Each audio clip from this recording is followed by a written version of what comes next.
Right, welcome back to another episode. I just want to say thank you so much for coming out. This time, I thought we'd shoot it inside the Tesla, inside the car, because it's really hot outside, as you can tell by my face. So, I just wanted to say thank you so much for coming out. I definitely appreciate your time because it's worth more than money. If you've seen any of the previous episodes, you already know that. This episode is going to be called What is Cash Flow? And how we can use passive income to make wealth. So first of all, what we're going to cover is what is cash flow. Cash flow is basically how much you spend, or how much you make, minus how much you spend equals your cash flow, right? And what that means is say I work a job and I get paid $5,000 a month, okay? But I have $2,500 in expenses. My cash flow, how much I'm profitable after my bills, is $2,500. Most people's cash flow is not that nice though.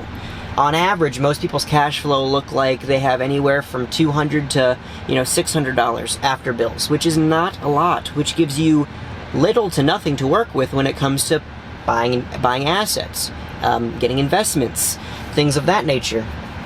So then what happens is people don't buy the assets and they don't invest their money, and they say, well, I can't invest my money because, and then the long list of reasons why, right? Whether it's, I can't afford it, my taxes are too high, I had to pay my mom's rent this month, I don't get paid enough, any of those reasons, and there's many, many more, right? The reasons why you can't list is why I call it that. But anyways, you need to increase the amount of cash. You need to first identify your cash flow, and then you need to increase your cash flow so you know how much you're making and how much you need to make, right? And the simplest way to put that is you wouldn't work 40 hours a week to pay off all of your bills and not profit anything, right? Or hopefully not. So the first thing that we need to do is we need to assess and analyze the cash flow, which is we did in previous sheets, but just in case you haven't seen those and you want to learn more, what you're going to do is you're going to do your total income minus total expenses, and then therefore you will get your cash flow. And that is how much cash you have flowing in that is not in liabilities. And then you can put it towards assets. How are you going to expect to get wealthy if you can't set any money aside, right? First of all, it takes discipline. Let me turn the air conditioning back up a little bit, it's a little hot in here. First, it takes discipline, because you have to be able to say, I can do this. And when things get hard and things get rough, and say your engine blows in your car, it takes discipline to say, well, what are some other alternatives that I can do instead of paying cash for it? What are some other things that I can do? What are some things that I can do besides taking from my investments and put them into these liabilities? What can I do? So you have to stay strong and say, I can do this. Even though everything, life gives you the curveballs. You've got to stay with it, even though you have ups and you have downs, right? And the ups sometimes are just as hard as the downs, right? Say if I bought Tesla for $100 a share and it's at $720 at the time of this recording, it's taking a lot for me not to sell it for $720 a share, because a $600 profit seems pretty good.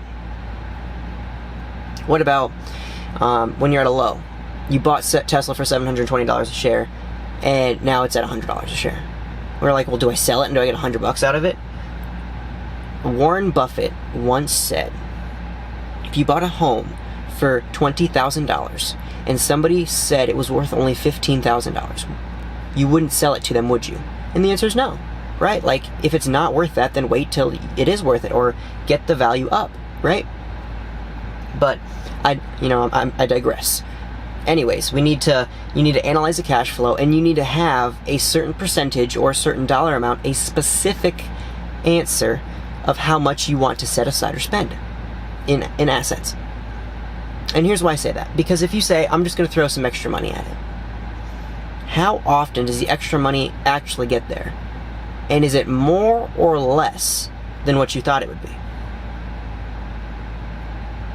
Right? Say I get paid $5,000 a month and I spend $4,000 a month and I have $1,000 left over. clearly I can't put a whole $1,000 in there because then I don't have any shopping money, I don't have any spending money, you know, unless it's already in your budget, but most people it isn't, right? So then they're like, I want to do $500. $500. And that gives you something to say, I'm held accountable for. Like, Joel, this month I did 500. Next month I'm doing 500. And if one month I'm like, oh, maybe I'm just going to get 400 because I really want these concert tickets. Then you can say, wait, you didn't say any just extra money. Because you can get away with $1. A penny would be extra money. And if you had zero, you're like, oh, I just didn't have any extra money, so it's fine, right? But if you set a dollar amount, you set a specific dollar amount that you can hold yourself accountable for, well, then you can say, wait, I said I would do $500. And if I said that I would do $500, I'm going to do $500. And then no matter what goes on in your life, worst case scenario, you do less. Best case scenario, you go above or you hit 500. And that it's going to snowball, because in the last video we talked about what was the power of compounding and how the $500 compounds, right? Like, let's do some quick math real quick. All right, if I own 50 shares of, we'll say, Kraft Heinz stock, and they pay 3% dividends annually, okay? So we'll do, it's $40 a share, times that by 50, means we've invested $2,000, okay? 2,000 times 0.3% means we get $60. $60 is how much in dividends we would get the first year. Well, then what happens if we reinvest that $60? Well, then now we have $2,060, right? And then we'll say that we'll say we have $60, and then we'll say that instead of $40 a share, it goes up to $50 a share. Okay, so we'll do 50 times 50, 2,500 plus the $60. Now we're at 2,516. Only 1 year has passed. Then we times that by 0.03. Now it's worth $76.80. Well, just last year it was worth $60 in dividends, and this is $76.80, and it keeps growing. 60 to 76.80 to 80, to $83, and then it goes up, up, and up, and up, and up. And you didn't do any work for it. So you need to buy investments. The next thing that I want to go over, and this one is kind of a little bit off topic, but it's the second topic that we need to talk about today, is that the rich don't work for money. Money works for them. And the way that you do that is you use passive ways to make money. And here's why. Just having your money in a savings account for 1 year costs you on average 3%. Because of this thing called inflation. Inflation says this $100 is worth $100 this year. It's worth $97 the following year, then $94. So you are actually penalized to save. It costs you 3%. So therefore, if you're having a negative return on investment, you can't keep your money there. Like, you should keep a small amount, right, of emergency money, but not a lot, because it costs you 3%. Well, what happens if you work harder at your job? So we've covered that savings loses your money. What happens if we work harder on our job? We work 40 hours a week. We really want that extra bonus because we want that new car. We'll work 50 hours a week. Well, you're still negative, right? Because you're working 10 hours more. You're working harder. You're more exhausted. It's more of your time. You're getting paid time and a half, but taxes. They will milk you on taxes the more you make. I know somebody that makes $1.6 million a year. Their take home is about 1.1. $500,000 in taxes. $500,000 in taxes. Just in case you didn't hear me. So there has to be a better way. And there is. You make money work for you in a passive way, and then it is taxed less because it's at a lower tax bracket, and you have nothing to do with it. You make your own money while your money's making you money. Then you have two parties working for money. And then the more assets you get, the rental income, the stock market.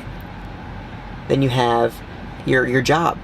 Then you have 3 pots making you money, and 4 pots, and 5 pots, and that's the goal. Have as many assets as you can. That's it. And here are some most conventional ways on how you can make money passive. So the most common types of passive income are rental income. You rent out a home, somebody pays the mortgage, pays you profit, and that is passive income. You physically don't go there to work every day. Okay. The second one is like royalties, whether it's a book, a song, anything like that you would pay royalties for, right? Some even are software, stuff like that. The third is a business where you just get a portion of the profit. Like you own 50% of a business and you get 50% of the profit, right? After costs and everything like that. Another one is stock market trading, right? You invest your money at $100 a share, wait 10 years, and it's up to $700 a share. And obviously in that time frame, you keep compounding, you buy more and more and more. Or dividends, it pays you dividends, where just for owning the stock, you get a percentage of it back, right? These are multiple different ways that you can make passive income. And if you didn't hear anything about what I've said today, and the 2 takeaways that I have for you are: analyze your cash flow, set aside a portion of money, an exact dollar amount, and invest it somewhere else in a asset that gives you passive income. The second thing is that you need passive income, and that is how you get wealthy, right? Steve Jobs, when he worked for Apple, he took a paycheck for $1. Jeff Bezos took a paycheck for $30,000. Like, the goal isn't a paycheck. The goal is assets pay for liabilities, and you get as many assets as you can, and you get as many passive assets, ideally, right? Because that means that you can work on things and your money makes you money. So those are my 2 takeaways. I will see you guys in the next episode. Thank you so much for tuning. I like to keep it a new environment. I like to keep it fresh. So you guys have a good week. Get to the gym. It's important that you have a healthy body, healthy mind, healthy spiritual life, and a healthy financial aptitude. I'm Joel Carter. Thank you so much for watching, and I'll catch you in the next one.